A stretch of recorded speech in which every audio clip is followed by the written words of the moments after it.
Hai semua, macam mana nak jadikan seseorang tu rasa susah ataupun berat sangat nak lepaskan kita dari kehidupan dia?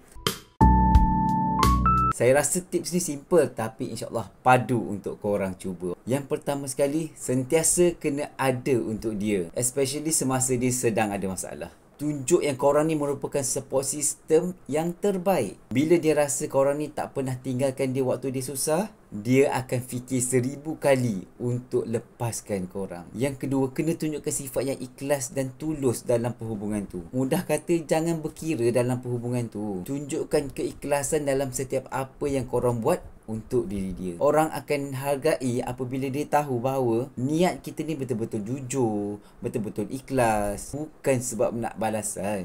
Itu yang menjadikan korang ni jadi sangat-sangat istimewa di mata dia. Dan juga yang ketiga, jadilah orang yang positif dan juga rasa seronok apabila bersama. Bawa vibe positif tu dalam perhubungan tu. Buatkan dia rasa happy, rasa bersemangat untuk buat itu dan ini. Dan juga yang tak drama. Kalau korang boleh jadi buat tempat dia hilang stres, confirm dia akan rasa korang ni tak patut dilepaskan.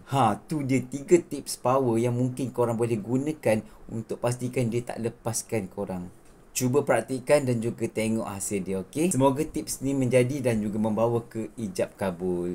Buat korang yang belum ada pasangan lagi tu, jom cari dekat Tirjana.my sekarang juga.